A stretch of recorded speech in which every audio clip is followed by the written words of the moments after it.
What does this mean? What is your message as people are watching and listening to this? What does this mean for U.S. national security, for European security, and security around the world? So I share the disillusionment that Ambassador McFaul was talking about. This was a disgraceful performance by the President of the United States, a disgraceful performance by the Vice President. They have humiliated the United States on the world stage. It reinforces all the suspicions of our European partners that America can no longer be trusted as an ally.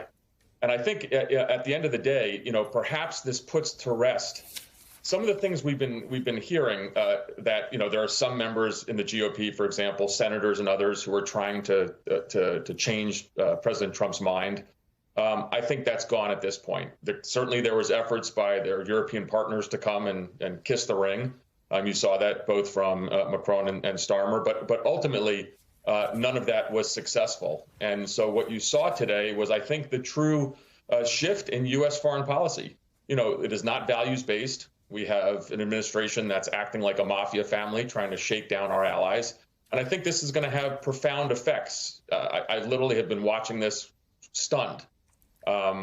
This is not the way, certainly, it was even to be scripted. I'm not quite sure why Vice President Vance came in so hard against Zelensky, but humiliating an ally on the world stage does not certainly advance U.S. national security interests. And I would say that I cannot imagine, Marco Rubio, who has been an influential voice in U.S. foreign policy. He was sitting there. He can't think this was a good thing. The National Security Advisor, Mike Waltz, again, someone who was very respected as well, someone who has supported Ukraine in the past. I cannot imagine that they thought that the thinking is that this went well. And I do wonder is how do people who actually are serious about national security in the Republican Party recover from this? Because at the end of the day, this was an absolute catastrophe. And I think it will have profound effects on our European partners as well, who is going to look at this now and say the U.S. is not our ally anymore. That does not serve the United States of America. There was definitely a thought, Ambassador, when Marco Rubio was voted on for Secretary of State and supported by the Democratic Party, that he would be a moderating voice, that he was somebody who has a vast understanding of geopolitics and has traveled the world and understands the situation. What we did learn, however, in this particular I don't even know what to call it, a spray, but it was something that defies explanation. We learned that there was a conversation that Donald Trump had earlier this week, and we heard it in his own words. Let me play that in case people missed it amid everything else that happened. What if Russia breaks these talks? What do you do then? I understand that it's a heated conversation right now. What are you saying? She's asking, what if Russia breaks the ceasefire? What if anything? What if a bomb drops on your head right now? Okay? What if they broke it? I don't know. They broke it with Biden because Biden, they didn't respect him. They didn't respect Obama. They respect me. Let me tell you, Putin went through a hell of a lot with me. He went through a phony witch hunt where they used him and Russia. Russia. You ever hear of that deal? That was a phony Hunter Biden, Joe Biden scam. Hillary Clinton, shifty Adam Schiff. It was a Democrat scam. And he had to go through that. When did you last speak with President Putin? And what did he say that? A couple of days ago. And what did he tell you that gave you the assurance that he wanted peace? Well, that's what I do. My whole life is deals. I know pretty good. And I've known him for a long time. I've dealt with him for a long time. He had to suffer through the Russia hoax. Russia was a hoax. It was all Biden. It was nothing to do with him. So he had to suffer through that, and he was able to do that. I think that he wants to make a deal, and he'd like to see it end.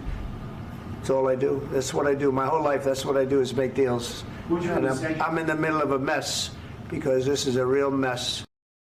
So that's the first. We've learned that, Mr. Ambassador, that there has been a conversation between, again, someone you know well, Vladimir Putin, and the President of the United States. Again, when asked about any assurances he may have given that he wants peace, he said, my whole life is deals. I know pretty good when I've known him for a long time. I've dealt with him a long time. What do you imagine that conversation might have been like, and any assurances Vladimir Putin may have given, and in your experience, how much trust you can put in anything that Vladimir Putin tells you? Well, I wasn't part of the conversation. We didn't get a readout. This is also unusual for the White House. We usually get readouts about presidential calls. I can guarantee you... Or even a heads up that they happened, even if there's not a readout. Exactly, yeah. We're just in new territory in all sorts of ways, both on the big substantive things and in the way that this administration does diplomacy. But a couple of things that I have negotiated with Putin. I've been on the other side of the table, and we've gotten deals with him, by the way, in the Obama administration. I want to remind everybody, Mr. Trump, President Trump keeps saying he's this great deal maker when it comes to diplomacy. I don't know what his record was in terms of real estate deals in New York. You know, I've been reading Art of the Deal here to try to figure out the way he does deals. But I want to remind everybody, he didn't know deals with Putin in 4 years as the president of the United States. Not one thing that was good for our country. No arms control agreement, no agreement on Iran, no trade deal, and especially no deal on Ukraine. The president, Zelensky, was trying to explain to the vice president that they have a misconception. The war in Ukraine, Putin invaded Ukraine in 2014. And that war continued in eastern Ukraine, Donbass, for 4 years. Thousands of Ukrainians died during that. And then he launched a full-scale invasion in 2022. And in the 4 years, there were agreements, there was things signed, and Putin violated them. And the president of the United States at the time didn't do anything to end that war. And that's why President Zelensky wants to have a security guarantee. And for the President Trump to just make fun of it, like nobody knows what you're going to do. Well, I can't imagine that when he was doing deals in New York, he didn't have some guarantees. They're probably legal guarantees called contracts or something like that, that the other side of the table would have to adhere to the agreement. So I hope that they can get this back on track. I'm not optimistic anytime soon. And the last thing I want to say, our side, the vice president, the president kept saying, we're trying to help you here. It's not clear to me that they're trying to help a peace deal here. It seems like they're just more interested in a new relationship with Vladimir Putin, and what happens in Ukraine is kind of immaterial to them.